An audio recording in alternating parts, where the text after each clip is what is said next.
Hi, welcome back to the channel. First of all, thank you.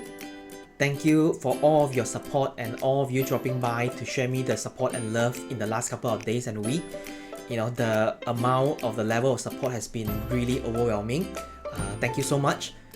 Started off as a small channel, still small, but new kid on the block. I have no experience, no expectation or whatsoever. So really appreciate of all your support and all your love. And thank you, and really out of words, but you know, I'll work harder, I'll do better. Segue to that, you know, I'll be doing a video on reviewing on the S-type, S-class Pokemon skill today. I might already regretting by saying this, because it's a lot to go through. But nevertheless, bear with me, we have a lot to talk about today, and let's go! Before we get going, I just would like to make a few disclaimers on this video. First of all, I'm not an endgame expert. However, I have done all the testing, I have done all the skill study, and I made a compilation out of it. I have some idea how things work, however, they may not be 100% proven. Secondly, the video will be highly focusing on skill. So having said that, that is small skill, the basic skill, the ultimate, and the passive skill. So from an element and type perspective, that will be our equation. And also, I shared a little bit on my previous video. I think as we going through the Pokemon unit, it would be really good for us to reflect what do you want from this game. Whether do you want to focus on PvE or PvP, or what sort of player are you. So by understanding the skill better, I trust you're actually able to form your team, your play style and your game style a little bit better. And having said that, by watching this video, I hope you do gain a little bit of perspective, gain a little bit of ideas in terms of how you want to play your game. So thank you very much, and here we go. Let's talk about basic 101 on this S-class Pokemon. There are 48 S-class Pokemon at the moment in this game. 47 are usable, 1 is not, because 1 is Ditto, where he is a material Pokemon. I also may need to break this video into 2 or 3 parts, subject to the total length of the video, because it's a lot to talk about and I'm afraid that I might talk too much. Again, skill on the skill 101 is 3 skill plus 1 passive. So skill 1 is a basic move, and then the second skill is a small move, and the third is an ultimate. So skill 1, the basic damage is lands around 100% plus 96. That is usually the all of them actually on single. And skill 2, there are only 5 Pokemon that is actually non-single, and the standard damage is usually lands around 160% plus 192. And skill 3 is the ultimate, where it actually has the most variants. So it has single, front line, back line, or the line attack. And single damage, usually the average standard is 400, and damage for front and back usually around 230, and the line usually around 200 to 300. So that is the standard damage. And the other thing 101 you need to know is actually buff and debuff. Buff are the positive effect that lands on yourself or your ally Pokemon, and debuff, which the language I will be using a lot, is the negative effect that will be actually land on the opponent Pokemon. So buff and debuff, which you're gonna actually hear a lot from today. Start the review with the basic element of Pokemon, and let's start with fire, and we'll start with Arcanine. Arcanine first skill, pretty standard, 100 plus 96, and it provides the crit rate buff. Second skill, pretty standard too, but it gave the extreme speed buff. And the third skill, it hit hard on the line attack. And also it gave the burn effect. The burn effect actually allows to burn the opponent HP by losing 15% of the current HP at beginning of each round. On top of that, again, this seems definitely an attack type of Pokemon. Crit rate additionally, crit damage additionally. And the burnout basically gave additional rage point. It means that you Arcanine able to perform the third ulti skill much faster than the others, and again permanently create crit rate.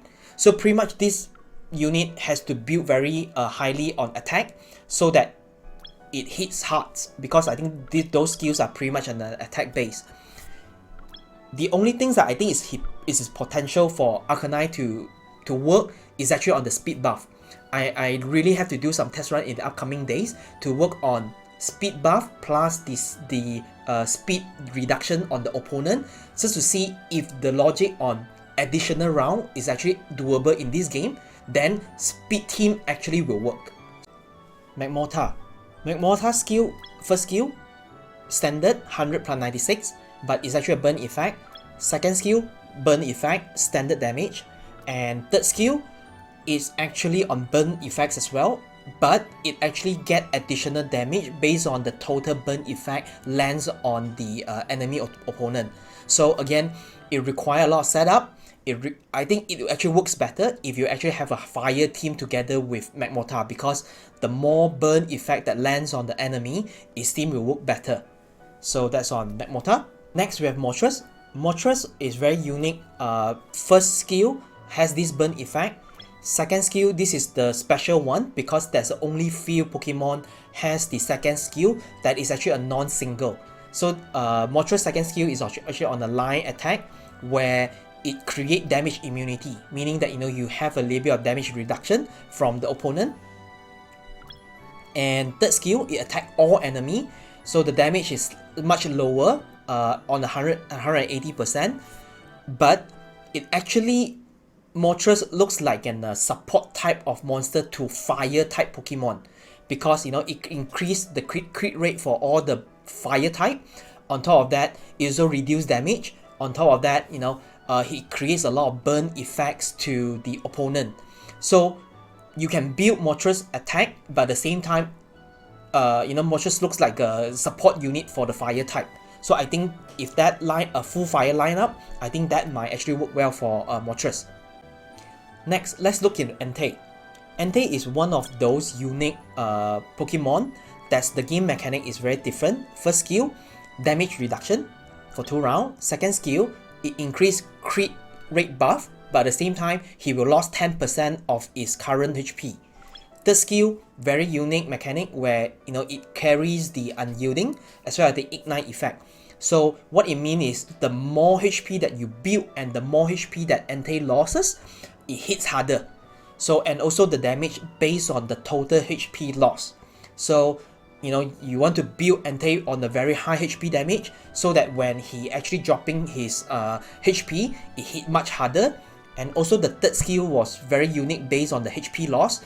So when your HP is lower for the first time, it immediately increased the damage reduction. So from what I'm gathered, this is a Pokemon that is a very specific requirement where you want to has a little bit of attack, but definitely you want to focus on the HP. Blaziken, first skill, attack buff. Second skill, it burns effect. On top of that, it gives stun to the opponent, which is really helpful. Third skill, it hits super hard, and on top of that, it gave you attack buff, defense buff, a little bit of critical and damage too. But I think the condition required is that it required burn effect to make Blaziken effective. And the passive is a team bonus. So definitely he's an attacker with a little bit of support kicks into the Blaziken. So I think he may really work well when you have a fire team. Moving on to the water type of Pokemon, and we have Gyarados. Gyarados' first skill pretty standard. It hits standard damage. On top of that, it gave 20% of the crit rate for 2 rounds. Second skill, this is actually quite good because it actually ignore defense. Anytime you see ignore defense or true damage, this is where are the effect where it doesn't consider the opponent defense stats, or it actually discounting the defense stat from the opponent for X percentage. So that is actually is actually on a higher damage in overall output. And on top of that, the second skill of Gyarados, it actually make the opponent and himself into the vulnerable state. I call that armor break. So it allows you to hit harder. The third skill is a lot of dependency on crit rate, crit damage, and it has a potentially to make opponent goes into confusion. And on top of that, it's very weird build. It's also dispel, as in it cleanses the debuff from the opponent, but it hits additional crit damage. And the passive of Gyarados is pretty much just the additional crit rate and additional damage for 2 round bonus. So overall, Gyarados is definitely an attack type Pokemon. Next we have Suicune. Suicune first skill, pretty standard damage, but it reduces the target's 20% of speed. So it's a speed reduction. Second skill, it is an immunity, and also it's actually cleanse the negative effect. So it's pretty much a cleansing plus immunity to negative impact. And the third skill is actually very unique. It hit the back row. Usually the back row people place a lot of attack type Pokemon. So it reduces the damage from the opponent. Also it reduces the 200 rage. So it reduces also the possibility of using ulti skill from the opponent. And also it cleanse for negative effect for 3 units. So from just by the look itself, and also looking at the passive, it also have the kits of it's an aura skill, increase all the ally speed, and also increase the crit resistance. And for water type of the Pokemon, it receives the double boost. And also Suicune itself is actually immune to burn effect. So there's a lot of buff and debuff kits from Suicune. So to me, on the general PvE, Suicune, I would pretty much assume that it's gonna be a support build. It's a balance to all the stats. But I do aware that a lot of top end player, they build Suicune also on the damage build. So it's really subject to how you want to use Suicune for. But in the general, in common, Suicune should be built on a support function. Next we have Swampert. Swampert first skill, standard damage with 15% of critical resistance for 2 rounds. Second skill, single attack. It has this torpedo bomb effect for 2 rounds. What is this torpedo effect is when it get ended or it get dispelled, when it get cleansed, it inflict additional 50% of the damage. On top of that, it actually makes Swampert recurring HP based on the attack 100% damage. And third skill, all enemy deal with a small amount of damage, but it has this extra mud bomb effect. So when Swampert actually get attacked, it reduces the opponent target speed for 15%. On top of that, it actually deal additional damage once the bomb is actually gone, being attacked. And the passive, it increase critical resistance.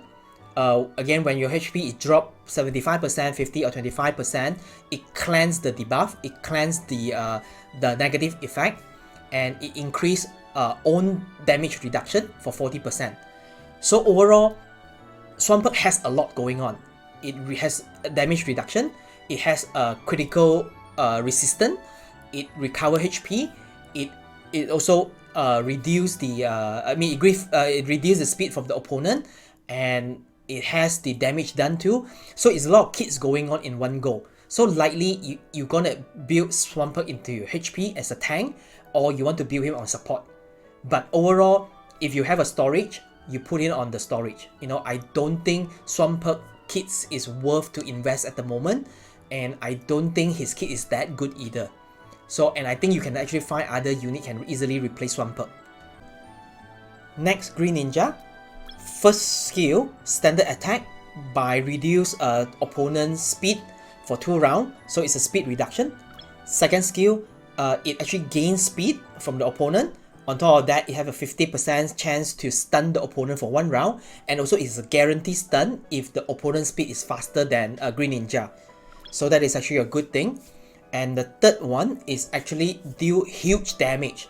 So that is actually a huge damage for 530% of attack. On top of that, it increased the crit damage, and also it increased the crit rate. So, and the passive actually again gain damage or gain attack, and is actually ignore 10% of the opponent defense. So this is huge. So in a way, his damage on top of damage, crit damage and crit rate, and all this basically just to make him hits really hard. So and his skilling all based on speed. So you just have to build Greninja with high speed, with high attack, and this is where you go for PvP. And in terms of as an attacker, he's the one that you should really focus. Quickly into electric type of Pokemon, Magnezone. Magnezone first skill, increase attack buff for 2 rounds. I think it's for self, And second skill, again on single, it is actually increased damage immunity. So I assume that is actually a damage reduction for 2 rounds. And third skill is something to do with cell explosion. I mean, it attack all enemy, it's a AoE damage, but it actually has this cell explosion damage additionally 10% permanently. So the more that you use this skill, it increase extra damage. And the third skill is actually a self-explosion. So when you die, when this Magnezone die, it actually deal 200% of the attack damage into all enemy. So to me, this is a attack type for AoE. I think this is gonna be very good for PvE and attack multiple enemy. Elective Wire, first skill, standard damage, has this Vault Absorb. I will assume that it is a passive skill. Yep, and you basically you stack up. The more absorb and more vault that you collected, it just hit harder. And second skill, pretty much the same, absorb, and it has this additional standpoint where you can steal the rage point from the target. And third skill, nothing fancy. All the vault that you actually collected, you get release it on the third skill just to have additional damage. So in summary, I find Elective Wire pretty much attack type. It just very much depends how much you can build him for attack and how much this stack of Vault Absorb hits. If it hits really hard, then something is very worth building. I do not have one yet, but we'll get to test this in the future. So, but if you want to build Elective Wire, it's really have to focus on the attack stats. Zapdos, first skill, standard damage with speed buff for 2 rounds. Second skill, inflict the electrified debuff to the opponent. With the opponent that has electrified debuff, the third skill basically have a 50 chance to paralyze the opponent for 1 or 2 rounds. And the passive of Zapdos is pretty much to recover rage point for ally and for self. And also, with this electrified debuff, it actually allowed the the opponent to be more vulnerable to the electric type of attack. So Zapdos is pretty much like a support unit to the electric Pokemon. But you can build Zapdos into attacks as well. But I think because the kits are into paralyze, into rage point to the ally, and all these support kits, so I think if you build Zapdos into support unit, that is actually okay too. Ampharos, first skill, standard damage with electrified debuff to the target. Second skill, basically it gave the ally extra effect to paralyze in the next attack. So again, nothing fancy, quite a standard one. But I think worth mentioning is that again, second skill has a line attack. That is quite unique in the nature because there's only a few of Pokemon has line attack on the second skill. And third, again, is a line attack. It basically recover rage point for all ally. At the same time, it receives additional rage point if it belongs to electric type of Pokemon. So passive, inflict electrified debuff to the enemy, and then also focus on recovering extra 40 rage point to the ally. So very support type to the electric type Pokemon. So I think Ampharos will be very good to pair with the electric type Pokemon in one go, so that it helps is a support to the others electric attack unit. So hence my recommendation, build Ampharos support. If you want to build attack, I think that's okay too because the damage is slightly higher than the standard for line. But otherwise, I pretty think that Ampharos should belong to the support group. Raikou, first skill, focus on electrified debuff to the opponent target. And second skill, paralyze stun. Third skill, paralyze stun. Passive, damage reduction. So very straightforward. Raikou is a control unit. You want to bring him out to basically not letting the opponent move. Second, third skill basically just want to control, make sure that they are stunned or paralyzed. I think this is a very typical unit for control. There's only one S class of grass type Pokemon in this game, and that is Sceptile. Sceptile first skill attack and increased crit damage. By the look of it, I know that it's going to be attack type monster. And second skill is actually again increased critical rate for the next round, and it's actually reduce the cooldown. So it means that you have a higher chance to recycling your second skill, which is 100% critical. And of course, you know, you're gonna do the crit damage additionally. So it's really attack focused. And the third skill is unfortunately is only single. It deal actually huge damage too, and it's actually still attack from the opponent and also gain speed. So it seems like this is an attack type. So let's take a look at passive. The passive is actually when on stealth mode, where, you know, when the HP is below the 30%, you basically cannot be attacked except AoE damage. So, you know, overall I think Sceptile is not bad, but at the same time not overly great either. So it's just that it seems like a recycling attack of this you know, standard attack with additional crit damage and crit rate. So just okay. It has been a long day for me. I only able to cover about 14-15 Pokemon units today. I'll use tomorrow and day after in the upcoming days to cover it for the rest of the unit. I promise I'll try to speed this up and to do the extensive coverage as soon as possible. Again, thank you so much for all your support. Please give me a like, give me a subscribe if you do enjoy today's content, and feel free to give me your comments using the comment box too. Any feedback is appreciated. Again, thank you for dropping by, and I'll see you soon. Take care. Bye bye.